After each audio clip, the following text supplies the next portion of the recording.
mujeres. My name is Gladys Godinez, host of the Courageous Mujer podcast. This season, me siento muy excited to celebrate Hispanic Heritage Month by focusing on our cultura, our identity, and our accomplishments by getting to know 6 wonderful Latinas throughout the state. Courageous Mujer podcast celebrates Hispanic Heritage Month is sponsored by Humanities Nebraska, Dr. Katie Whites, and United by Culture Media, an affiliate of the Lexington Community Foundation. We know that we're just scratching the surface, and we will continue to embrace, support, and celebrate each and every single one of you, from Scottsbluff to Lincoln y desde North Platte a Omaha.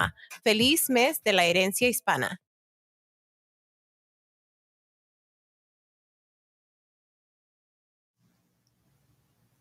Buenos dias, everyone. My name is Gladys Godinez, host of Courageous Mujer podcast. Welcome. As you can see, I am in the studio here in North Platte, and I'm super excited to be here with Beatriz Reyna. Thank you so much, Beatriz, for welcoming us to your space. Before we start, I do want to let you know that thank our sponsors, of course, Humanities Nebraska. And I want to thank you all for joining us. If you are currently joining us, just do a little comment. Tell us where you're joining us from. We also want to do a shirt giveaway. So one of the things that we will be giving away is our shirt that says Courageous Mujer on it. And we're super excited to be able to give that to you.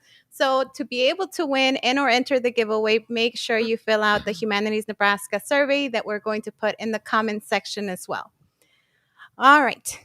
Well, Beatriz, I met you. Welcome y bienvenida. I'm so excited that you're here. Are you kidding? It's been a while, since we've been together. So, yeah.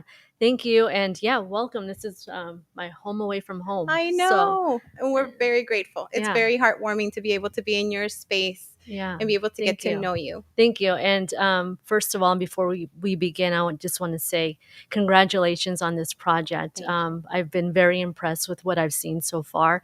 And even the stories, that have come before me, and the guests that you've had on, it's very inspiring. So congratulations to you and Chris. Thank you. Thank you. Yes, Chris is behind the scenes, as you know. He's our editor, producer, everything at this moment and helping us out. And I definitely have the network of these courageous women, including yourself. And we've been, some people would say blessed, lucky, just really happy that we have had individuals like yourself to be able to, and willing to share your stories. We have been noticing just that gap. We need to uplift, we need to celebrate, and we need to get to know each other and know that we're not alone. And that's definitely one of our goals here with Courageous Mujer podcast. So I'm very excited and grateful that you think that this is a worthwhile program and for joining us today. Yeah. And, going back again, so far the 2 women that you've had on, it's just amazing how we're somehow all connected. Mm-hmm. You know what I mean? It's like I see myself in every one of them that you've had so far. And again, trailblazers. Yes. Can't forget about that. Like Yolanda, trailblazer, for the Latino community, here in the state of Nebraska. So 100%. And I know you're a journalist, and this is a switch for us, right? For you to get questioned by me and then not questioning me. Because we have been in the same area together, where you have come to Lexington and you have been able to ask me questions. So I think it's really cool that I get to switch it up on you today. Oh boy. I know. Let's not get in trouble. So no me vas a hacer llorar. No vamos a llorar tampoco. No. I will keep it inside. But I know that our stories are very powerful, and it does get emotional because we don't hear them or because we don't talk about them as often, So I understand where those tears are growing from, right? Just those emotions inside. But before we truly get started, I want to ask you your ethnic identity and your pronouns, because as you know, Courageous Mujer podcast is trying to be doing our best to be able to be inclusive. So if you can let me know your ethnic identity and your pronouns, por favor. Okay, so I am Mexican American, born and raised here in Nebraska. So, and I honestly refer myself to Latina more than Hispana, which is interesting. Yeah, and they also say it's generational. We're growing into these identities and we're understanding them more and trying to dig into where do I fit in. And Valeria and I had a quick conversation about that, but I relate because I also call myself Latina more than Hispana. Mm-hmm. So we named Hispanic Heritage Month after the proclamation the national federal Mhm. proclamation, but it could be Hispanic, Latinx, Latine. I think there's other words out there that that we can definitely name the celebration. But it is interesting how we all just switch it up a little bit in regards to Mhm. identities and how we grow Mhm. into our own And identities. what's interesting too, so speaking of the word Hispanic, I think it's more common, Yeah. you know, in when you're speaking in Espanol, it's Hispano, Mhm. right? Versus you would say Latino, but I don't know. I just think it depends like who you're talking to. Right, right. Y luego mexicanos, like our Mexican neighbors, they feel very much soy mexicano y tengo poder y vengo de mis raíces, and Mhm. some Guatemaltecos feel the same way. I've Mhm. had women share that they're Mexican and they're very proud of it. So again, we're just trying to figure it all out, but the reason why I ask is just to be respectful and mindful of how Mhm. you want to identify yourself as here and in future conversations, right? Yeah. Yeah. So, Okay, pues con el chisme. I okay. also like to start with something fun. And we talked a little bit about telenovelas and we talked about series, but let's talk about música. Why? I know you say you love music. That's one of your passions. Tell me a little bit more about how it may heal you, maybe how it motivates you, why music is your go-to.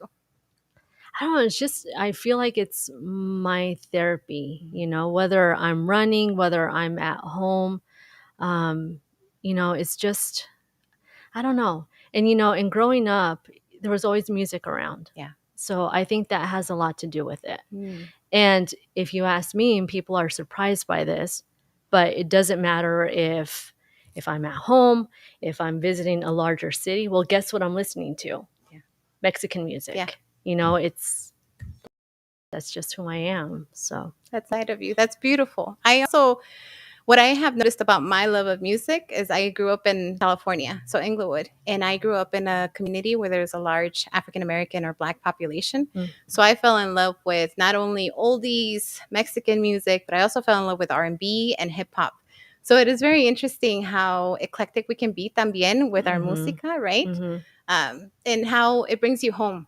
Like you Yeah. said, if you're traveling, you listen to Mexican music because you feel safer, or maybe it makes you feel safer Mhm. as you're traveling. Yeah, as a matter of fact, when I told you I was in LA last month, and so when I was on the plane, the partner sitting next to me, he's from, I want to say Honduras. His family's from Honduras or Mhm. Guatemala, I don't remember, but he asked me, he's like, "What music do you listen to?" And I told him, Mexican music. Yeah. And then he's like, "You're kidding." I'm like, "No, no." So he was surprised by that. Right. So, yeah.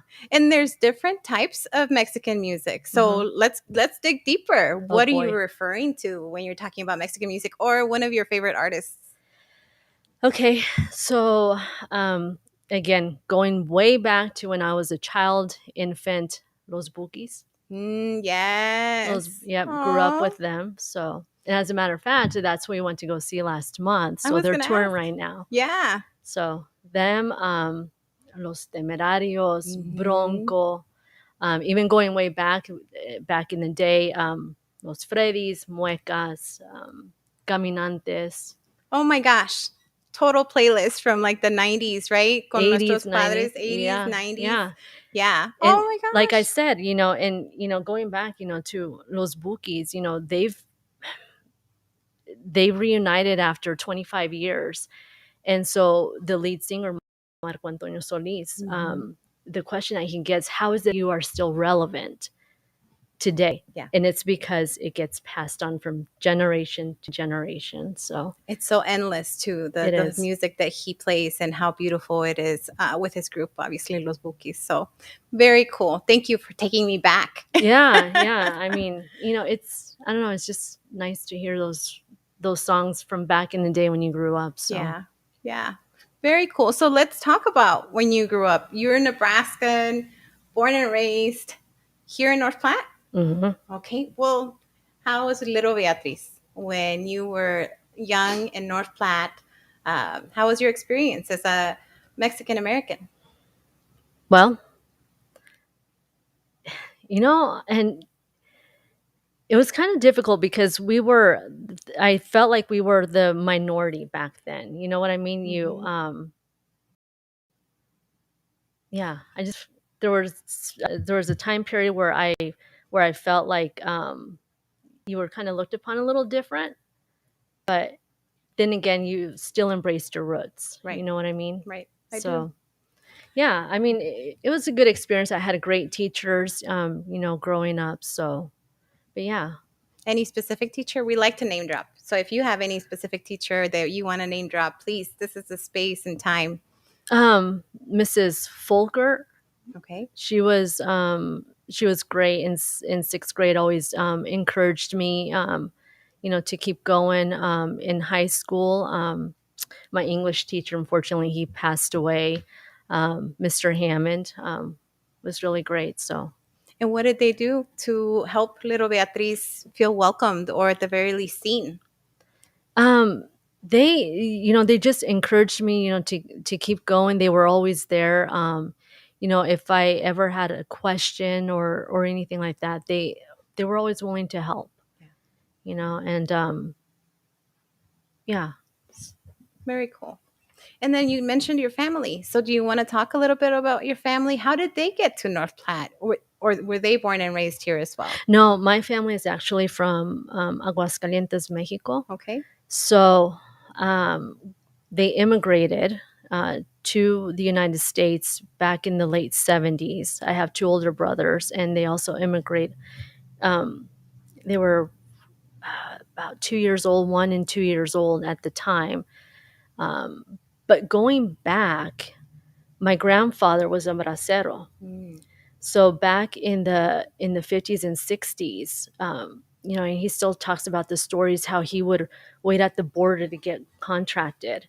And so he was working out in the fields in Arizona, California, Utah. And then I had a great great uncle that lived here in North Platte who Mhm. worked for the railroad. And so then he told my grandfather, "Come, there's work here." So that's how we ended up here. Look at that. Yeah. Isn't that a beautiful story? And we're talking 40s, 50s when your grandpa was coming. What's your grandpa's name?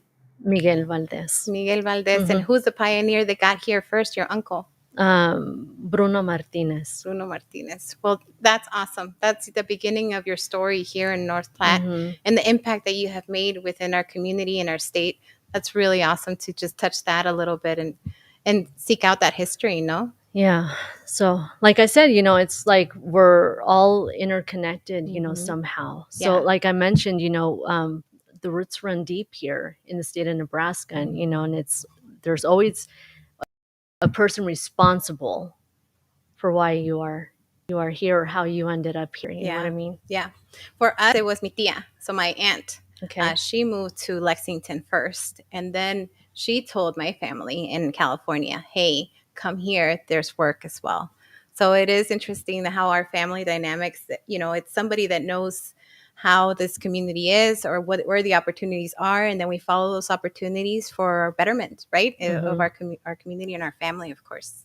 Very cool. So little and pre Beatriz, right? And then we go to high school. What are your thoughts in high school? Oh boy. Yeah. Um I was a little kind of off and on, it's like still trying to decide what I wanted to do. So going back when you mentioned, as far as my schooling goes, Hmm. I love to write. And so whenever it came to a writing assignment, teacher would be like, "Oh, just write, like a short story." My stories would be pages and pages. They would actually be like little mini novels. Yes. So, but and again, my teachers, encouraged that, Hmm. to continue writing. So, yeah, and then Univision. I mean, you growing up in Lexington, you guys had Univision before North Platte did, and so when Univision came on, when we finally got that here in North Platte, I remember watching Primer Impacto. It's in my biography. Yeah. And said one day I want to do that. So, and what better way, with I loved writing, so here we go. Well, you should start it right now. Say, bienvenidos a Primer Impacto to the camera. You should totally do it. That's how I wanted to start it because I feel like that in this set. I just wanted to say, bienvenidos a Primer Impacto because it's so ingrained in our head, right? That Yeah. show. And then también las noticias right after y luego la telenovela. right after. That's very cool. So then you saw a reflection of somebody that looked like you and you want to be that. And I want to also touch your storytelling. My daughter loves stories también, and I could her writing those novels that you mentioned during high school. So that's Yeah. very cool. And you got encouraged to do it. You found Yes. somebody that encouraged you. Yes. And then again, they're my English teacher, in in 11th grade, he encouraged that too. So That's very cool. yeah. So you knew what you were going into when you graduated high school. Yep. Did you get the support from your family? Were they like, yes, you got this. You can be the next primer impacto anchor.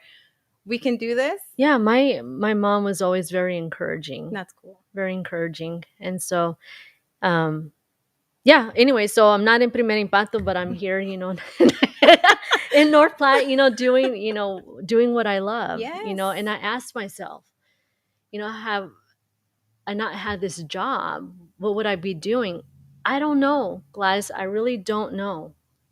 Well, if your passion is to tell stories, right? Yep. Because that's what you've been doing, then I think in some way or form you would be telling a story. Right. Right. You know? And then, I like helping people, like yourself, you like to help people. And this is just another way of doing that because you are giving a voice to the voiceless. So combine the two, I mean, perfect combination, Yes, right? right. So, And you do it on a daily basis. I only do it on Saturdays at noon, Central Standard Time.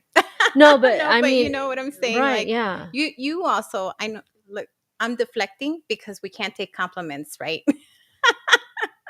So thank you, but I also see you every day, and I also see you telling stories and very important stories, and we talked about that here earlier. So I do want to dig into that, but let's go to college with you. Where did you go? Okay, so I did my first 2 years at Mid Plains Community College, Okay. and then I took a semester off, and then I transferred to UNK.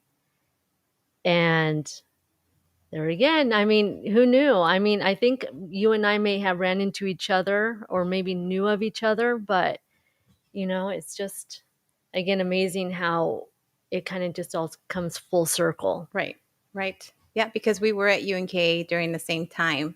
We both graduated in 2000. I'm sorry if I gave away dates here, but we both graduated in 2000, and then we both went to UNK eventually, right?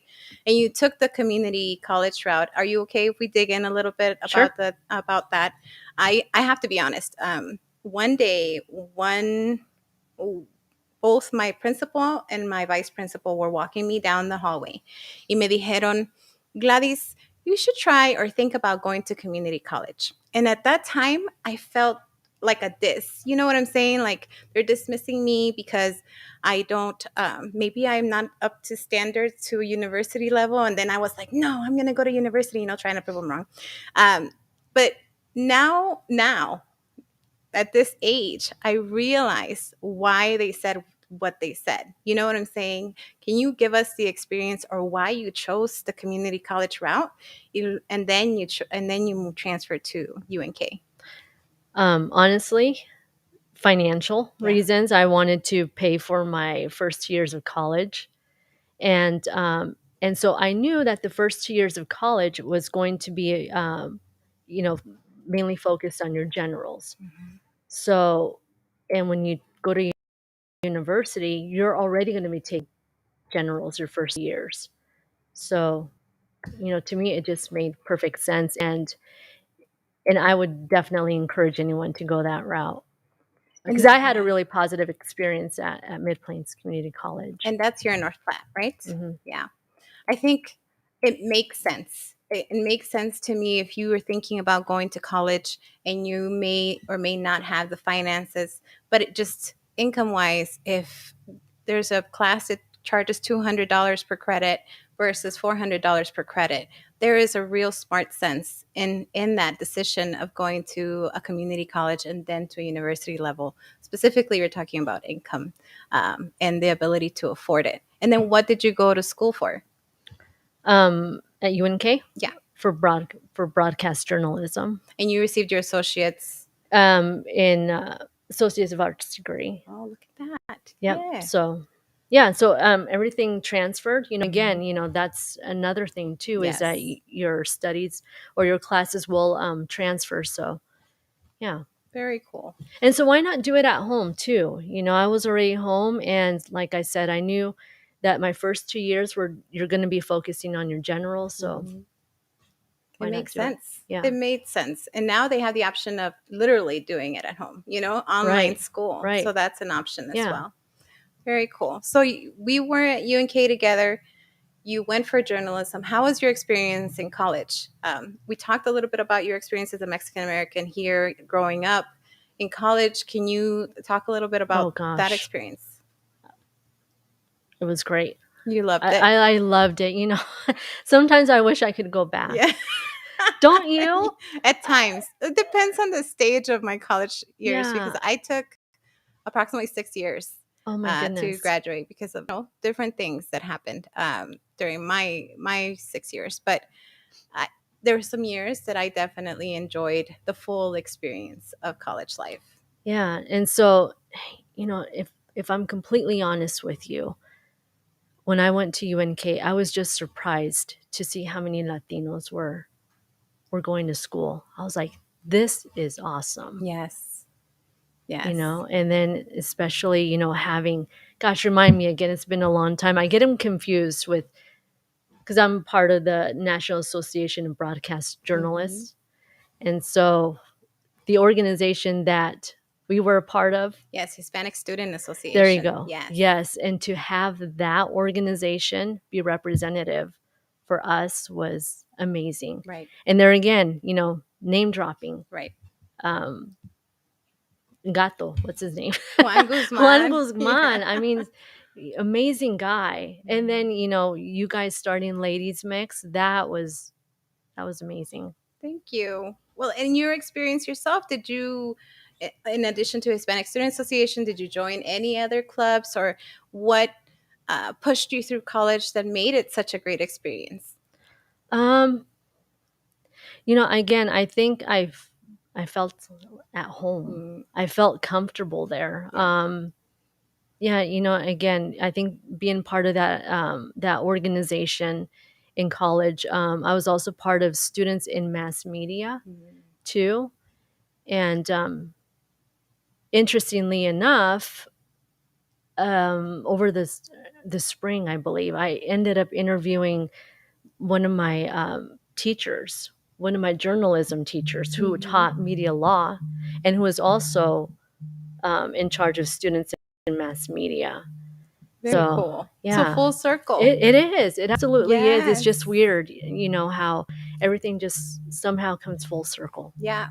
And then looking at school then and looking at school now, you mentioned how many Hispanics were at college then. Have you seen the transformation now on campus at UNK? There's such a I can bigger only number. imagine. I can only imagine. Yeah, yeah. So it just keeps growing. The Latino and Mexican American and Hispanic communities just continues to grow here in the state of Nebraska and throughout the United States. So it's really cool to see the transformation, see the support that they're getting, and that we continue to get throughout college. Because it's needed, or else, what else? What could happen? Right. But you graduated with a journalism Hmm. degree, and then did you come straight here? Was I this your? did, You actually. did. I did. Yeah. I was like, okay, I have my degree, now what? So it's like ponerte a trabajar. So Right. We got to get to yeah. work. But I will, though, admit, though, there was a time period where I did almost kind of decide to go into education, Ah, simply because of, the experience, back in elementary school. Spanish was my first language. And so, I remember, getting help, on how to speak English. And so I think it was more than anything, you know what the struggle was. And right. so you want to help. Yes. You know what I mean? Yeah. Relate. You can relate You to can, yeah, absolutely. this kiddos and So that almost did happen. It was, I think I had one semester left. to do education. Well, one semester left of my broadcasting degree, so it was, Oh, like, towards the end, and it's like, "Do you really wanna do this route?" yeah. So, yeah. But, again, it just goes to show, how, people have influenced you along the way. Right. Right. So So, did you have any immediate influencers in your life to help you with your media career while you were at UNK? I really didn't have any mentors. I mean, um, Dr. Keith Terry, he was my advisor. Mm-hmm. He was probably he was the one that always encouraged me to keep going. Yeah. And so, as a matter of fact, he was the one that encouraged me to apply for jobs. And so, yeah. Yeah. But as far as, outside, reporters or anchors, no. No. No, it was almost like because I was the first one that went to college. And so I kind of felt like I had to find my own way. Right. The trailblazer, señorita. You know what I mean? But it's Yeah. like, it's so, yeah. And And you did.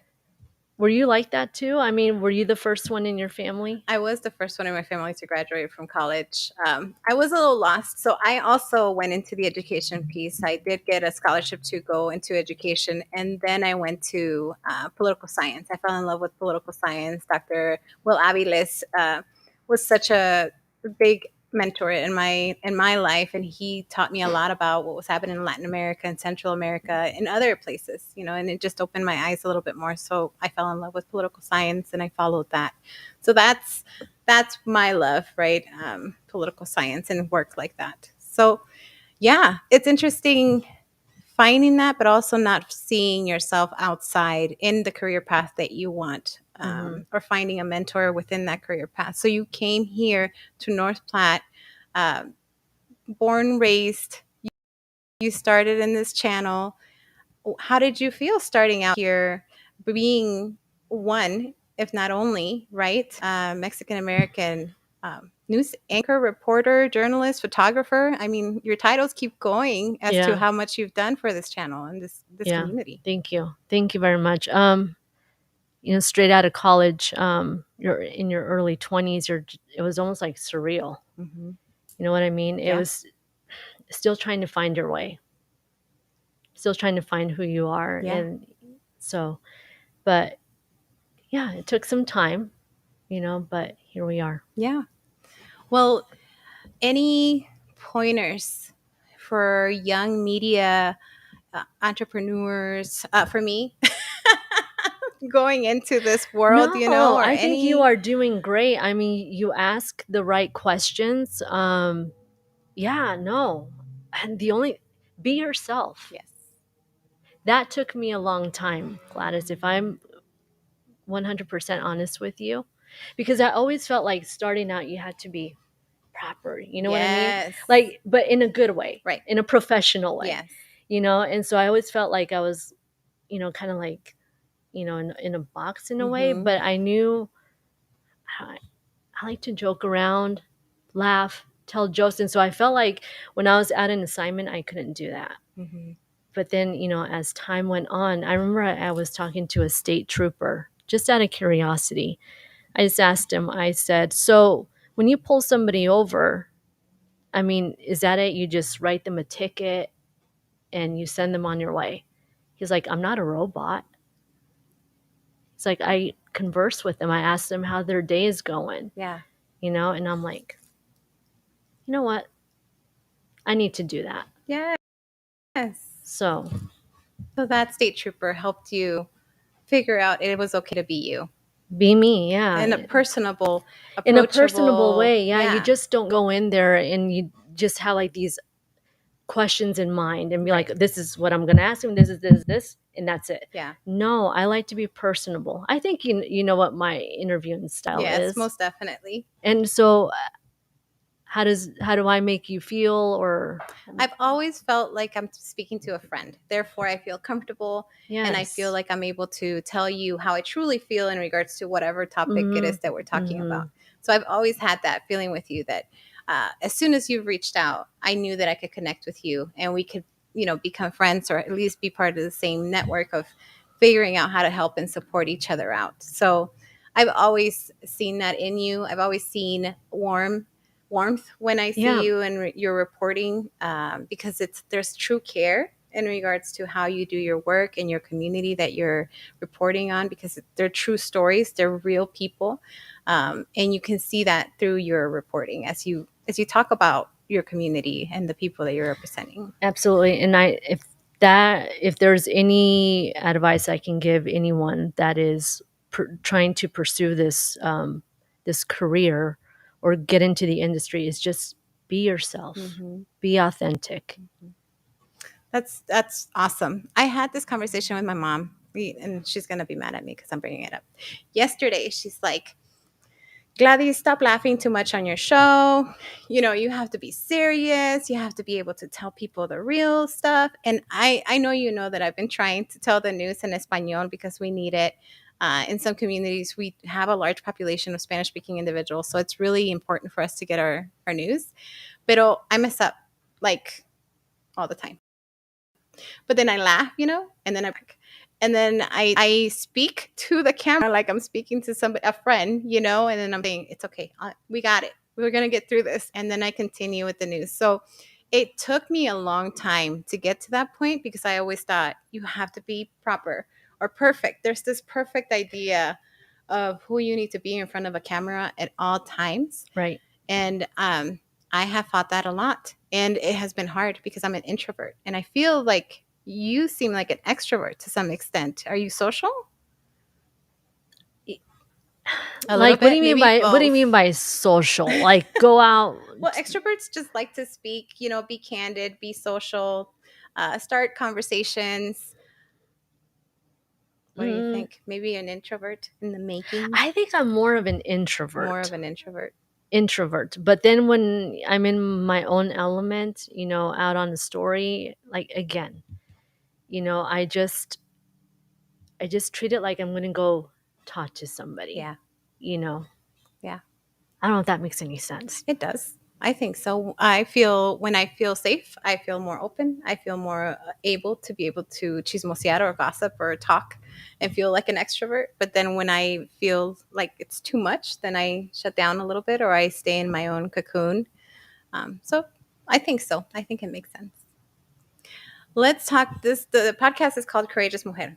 And you're here because I believe you're courageous. I believe that every day that you stand and go tell stories, I believe that you've been here, for a long time, and you've cared for a lot of stories that I know I've been working on. Um, every day, I think that you make a step to be courageous. But if you can share, and if you're willing to, sometimes when you face that fear, because courage doesn't come without fear, but if you have this fear of something, maybe a story you were saying, sharing, or maybe within your personal life of how you feel, um, can you share a little bit about how courage came about, how you didn't let fear overcome you? I think, in this industry, in this job, I think, just, you know, doing what I do takes courage. Right. It does. Like, for example, yesterday, tough assignment. You know, it takes courage to talk to people, whether they are having their best day or the worst day of their life. Mm. You know what I mean? It also takes courage, to, again, talk to people, like the voiceless. That takes courage. Can you dig in?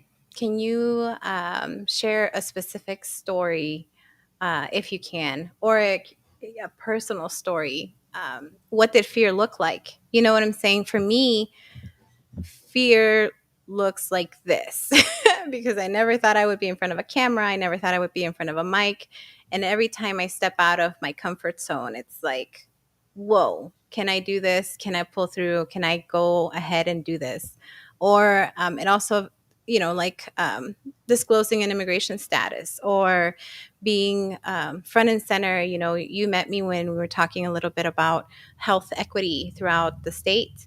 And that was hard because sometimes, like you said, that voice of the voiceless. And what does that look like? To me, sometimes it looks like, okay, I go out there, but then I say what I need to say because I feel that sometimes our community, like you said, is voiceless.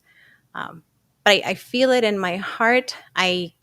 Sometimes the fear comes into crying, tears, Oh gosh, yeah. true emotion as to how are we going to get past this. And then you still push through and get to it and are able to fulfill and build that courage to get through whatever that may be it standing in front of a camera or be it telling a story that you never thought you would tell, you know? Mhm. Yeah, I mean, absolutely. I think, all of the emotions, are there. Mm-hmm. Um, going back to, when the pandemic first hit, Right. the stories that you and I did together, those were hard stories, Gladys. Mm-hmm. And it was, again, because I see my family in their shoes. Mm-hmm. And trust me, I mean, there were tears, Yeah. and it's something that, it's the hardest part of the job is trying not to get too emotionally involved. But Right. again, it's hard not to. Yeah, you just gotta push through it. The story is important enough to push through Yep. because you see your family in that imagery and within the other family that you're telling the story in. So what motivates you? You face fear every day. You tell really hard stories. You wake up every morning. What wakes you up in the morning and says, Beatriz, today you need to wake up because X? What motivates you and everyday work and fear that you face? Just waking up and just pushing through, just like thinking, what is my day gonna look like? Um, it's always different. Every single day is different Mhm. because you just don't know what you're gonna get yourself into. Yeah. Because in all honesty, you can come in and you're gonna do this story, but then suddenly something else bigger pops up. Mhm. So it's like you kind of be on your toes. That's why, I was telling you I like to run. I did that this morning before we did this podcast Yeah. because it just gets me going. Yeah. So that's a big motivator that you're running. It is. It absolutely is. It clears my mind. I told you, Yeah. I woke up this morning. I could not think at all. Mhm. Had like this big old fog in my head. I'm like, okay, go out there and run, and then get your brain flowing. Yeah. So yeah, And I told you the opposite. I'm like, oh, yesterday I woke up with a fog and I was like, oh, I need to take a nap. yeah. I I don't. need to I get don't. into running. I Yeah, need to start running a marathon too. you can do it. You We'll can do see. it. Typically around this time of year, I would be running the half marathon that takes place uh, next week. Actually, I'm not doing that this year because other things um, took precedence. So Hmm. life got really busy. So, but yeah, I mean, Very as long cool. as I can keep running, I'm gonna do that. Very cool. Well, let's talk to our viewers or let's talk to our audience. Our audience is usually, I'm going to say 18 to 35, young Latina women, either very much trying to go to college and or um, trying to figure out their career. What would you tell them? How would you encourage them to continue, move forward past that fear and encourage them in their courage? What's a message that you would like to tell them? Just keep going. Don't stop. If you have mentors, use them, Yeah. but don't quit. Um, I trust me. There were times, when I was going through college. It's just like, what am I doing? Like you would be awake late at night studying, and you're just like, and working on top of that. Yes. You just felt like you just couldn't do it, but you can. There is always a light at the end of the tunnel. Yeah. Always. That's And yeah, it's you true. are, and the other thing too that I've learned is that you are stronger than what you think. At that time, you think, I can't get through this, but Yeah. can. You absolutely can. I love it. I love it. Thank you for that positive message. And I hope that they listen because I am can very much relate to those late nights when you're in, well, back then it was the computer lab and it closes at 12 and then you have to get home and then sometimes you don't even get to eat because you're finishing up a, 10, 15, 20 page paper or report if you're in college or, even if you're working, sometimes you have 2 jobs, 3 jobs, kids. Um, Sometimes our experiences are really hard, but you have to push through. You have to keep going. So I 100% agree with your message to our young women listening out there and relating. Because Yeah. that's really truly what we're hoping for is they understand that they're not alone. We've gone through these experiences too. Absolutely. Yeah. Well, I'm going to stop here just a little while to be able to see if we have any comments on our chat on Facebook. And then I do see Carmen is joining us. Oh, Carmen. Hey, Carmen. Hugs, hugs, hugs. Yes, she says, proud of you, Beatriz. You are such an inspiration. Your question is, Oh boy. what was one of your main struggles getting on camera to fulfill your dream? That's a really good question. Gracias, Carmen. My main struggle getting on camera.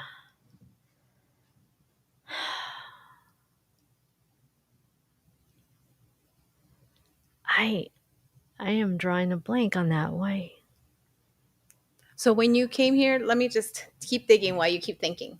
When you came here to North Platte and you got here, the camera was in your Oh face, gosh. the script It was was drawing a rolling. blank. Yeah. It was drawing drawing a blank. Yeah. That was like, just pretending the lights are on, camera's going, you're live, and it's just like you have to forget that you are live. Yeah. You just go for it. Yeah. And I think that, was my main struggle is, keep thinking, oh God, you're live, you're live, you're live. No, just go, just do it. talk. Yeah. Just talk and, forget about it. And, you're just talking through a lens. Nobody else is watching. It's just you and the camera. So seriously, that, I mean, oh my No, I goodness. believe you. I 100%. Chris can attest that same thing, same issue. I always, and I was sharing with you earlier. As soon as Chris says go, I'm like, You blah freeze blah up. blah blah blah blah blah blah blah blah. Like just running through the words, Mm-hmm. and then I'm like, where was I again? Oh yeah, hi Beatriz, how are you today? Was your Welcome heart to your pounding? yes. Yes, and it's like you're Yes. kind of like I don't know, like you kind of feel like tingles and I don't know, like your face getting beat red and Yeah. it's the nerves. Yeah, y luego a little, I mean, it's extra, but I'm sharing with you. A little extra sweat glands on my nose, like I can feel them, and I'm just like, oh my gosh, it's so hot in here. Yeah. What's going on? Yeah, but the more that you do it, Mhm. it's second nature. Well, I love it. I love it. I love your comment, Carmen. Thank you so much for digging into that question. We have Beatriz Reyna. Oh boy. Who is Beatriz Reyna? She's my niece. Oh, well, she's saying, so proud of you, BB. Love, Mom, and Beyonce. Oh. So shout out to Mom and Beyonce who's on watching. Thank you so much for supporting our courageous mujer, Beatriz. Thank you. I love you guys too. Thank you for being supportive. And then we have Maria Rubalcaba. She says hello. She's watching from Hastings. Oh, Maria, hello. Long time no see. Do you know? Did a story of her She group, has a no? folklorico Yes, group. yes. Yeah. Yeah, I have met Maria. We've talked a lot before, and I'm very happy of all the work that she's doing as a leader también in As a matter of Hastings. fact, I was thinking about her, the other day too. I'm glad that she's doing well. Yes. Ojalá que estés bien, María. Saludos, María, y una mujer valiente también desde Hastings. All right. Yeah, she's courageous too, for doing 100%. for what she has done, over the years with her group. So Sí, todo lo que has hecho en tu grupo de folclórico es una valentía y siempre pues aquí te apoyamos, Beatriz y yo, right? Absolutely. 100%. Absolutely. Yes. You're two wonderful ladies. Lo que respondió nuestra María Rubalcaba desde Hastings, from Hastings. Thank you, Maria. All right. I think we're closing. I do want to give you space and time to finish up your thoughts or last comments, and then we'll go ahead and close up the podcast. I'm so grateful again Oh, are you kidding? I for mean, this is your great. time. It's been a long time, since you and I got together. So it's just, nice, Yes. to get together, outside of work, outside of what you're doing, outside of what I do, and, just kind of reconnect. Yes. So again, congratulations to you and Chris on this podcast. Gracias. So, Gracias. and I'm looking forward to, hearing, the other women that you have coming on here in the coming Yes. weeks. So, Well, next week, Carmen will be on, and then we'll have Dr. Athena Ramos from UNMC out of Omaha, and then Cheryl Mora James, who is a co-founder of the Hispanic Bar, hey boy, Hispanic American Bar Association here in the state of Nebraska. So we're really excited to be able to host and introduce the world to you all, because they may see you, watching the news, pero they don't know Beatriz, and today we get to know Beatriz a little bit more. well, hopefully, I mean, is there another duda that you might have, Gladys? This is your chance. I think we had a good time. I think we had a good chat. We touched a lot of stuff that I think other women can relate to in regards to their stories, college experiences, and youth experiences. And that's again our goal, is to be able to celebrate, embrace you as you who you are, Beatriz Yep. Reyna. Yep. Celebrate you and encourage others to be able to do what you do, because you can do it too, right? Absolutely. So Absolutely. I appreciate all of you for joining us. I appreciate you. Oh, Thank Gladys, you no, again. gracias a ti. I And mean, look, you brought us to your second home, and we're currently in a fancy studio with the green screen. You'll be seeing pictures of me later. Taking some pictures. I took some pictures of the weather. oh yeah, you were Yeah, I having was fun like with in the our, weather, and I was like, yeah, look, I'm with the telling you green the weather. screen. Yeah. Yeah.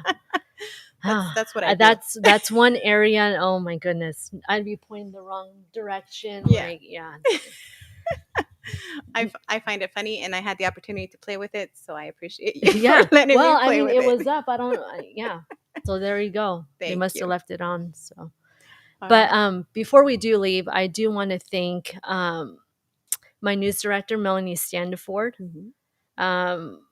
our station manager Alan Ulrich, and my news director in Lincoln, Michael Lauber, for allowing me to do this. So they were all on Yes. board. So I just want to say thank you. Thank you very much for allowing me to do this and allowing, to use this space here. So Yes. And giving us a taste, right? And giving everybody a taste of little Beatrices out there seeking the same, yeah. and hopefully, potentially coming back to their home communities and doing the same as you do.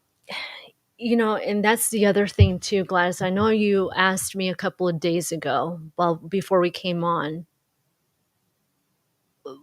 I as to why I stayed here. The more that I stay here, I feel like my community needs me. Mhm. I feel like we are at a crossroads. And I look back at my former classmates who are making a difference in this community. I, can't get involved in issues, Mhm. but I always tell people that I speak behind the sound bites. And so that's how I'm giving a voice. Yes. And I really think that it takes young people like you, myself, Mhm. to make a difference in our communities. And I think that is very important. And again, it goes back to, just wanting to help people. Right. You've done it in so many ways. My goodness. Otra vez con tus complimentos. I'm sorry. I mean, again, Thank you. it's like, Thank you. you grew up in Lexington. You're still there doing wonderful things. I'm here. Yeah. And I think that's what motivates me too, is just how else can I help my community? Right.